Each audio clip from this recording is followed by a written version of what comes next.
I have dealt with chronic illness my entire life, but these past few weeks have been absolute hell. Let's talk about it.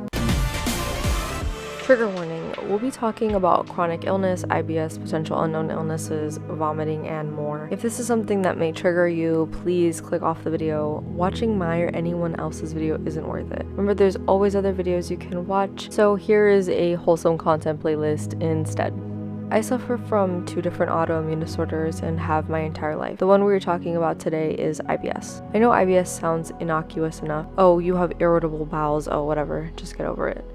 But you really have to reorient your life around it. You have to watch what you eat, your stress levels, your activity, and really think more about what you do than the average person. And when a flare-up starts, get ready, because this isn't some normal tummy ache. These pains can bring you to your knees and make you feel like you need to be rushed to the hospital. Usually after what feels like an eternity, you're finally able to go and you're able to relax some. IBS feels like a constant teetering between horrible pains because you can't go and horrible pains because you are constantly going. As much as it hurts and it sucks, I've dealt with this without a diagnosis most of my life, so I'm able to bear it. But this weekend I had an absolutely awful flare-up and I ended up missing work because of it. It was 4 days straight of feeling like I was losing my mind. I had intense fatigue, vomiting, and not feeling like anything could stay put in my stomach and digest properly. Although I have managed chronic illness, this flare-up was on a whole new level. I'm not sure what's been going on for the past few months, but I have been getting the worst flare-ups I've ever dealt with. Feels like my body just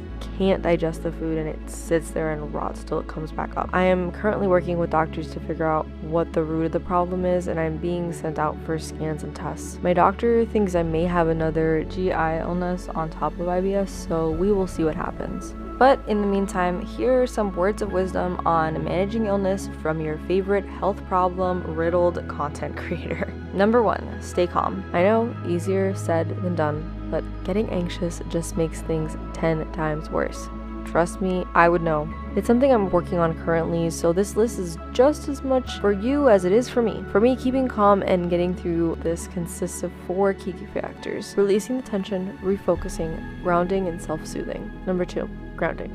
An important part is building your mental fortitude. I try to remind myself that I've been through it before and that I've been through worse. The second statement can be true even if you've never experienced that exact thing before. You just have to remember there's always something worse you've been through, and if you're able to get through that, you can get through this. I also try to stay present and check in with myself and go through grounding techniques such as sensing where I am. Number 3, finding a good distraction and refocusing. Part of staying calm is finding a way to distract and soothe yourself.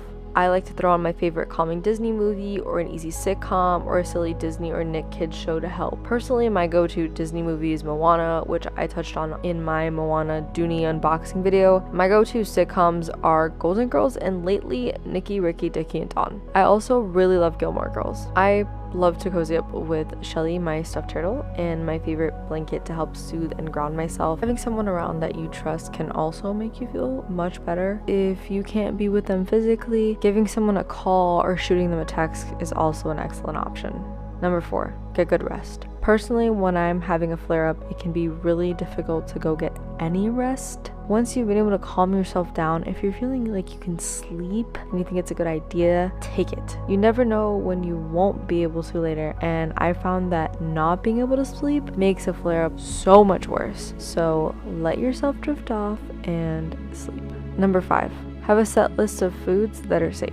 Personally, this list is still evolving, but you should make notes on what is easy and soothing on your stomach that you know you can handle. This is big on trial and error because what I find easy to digest, you may not be able to, and same the other way around. What I do is I test things out when I'm not sick and make mental notes on what works and what doesn't. You could also make a physical or digital list. I know this may seem like a chore, but trust me, when you're sick, having that go-to arsenal can really help. One idea to get you started is clear soup. I know it's a no-brainer, but it's something that you may just forget when you're not feeling very good. Number 6, once you feel better, don't stop helping yourself. It is really easy to forget the times when you were sick as soon as you start to feel better, but you need to remember how in the gutter you felt when you did feel sick, and let that fuel you to make better choices and lifestyle decisions that'll overall help improve your life. These are all lessons I'm still learning and reinforcing reinforcing in myself, and as you can tell, chronic illness and autoimmune disorders really shape the way I move in the world. If you suffer from chronic illness, I hope this helped you get some good ideas on how to help yourself.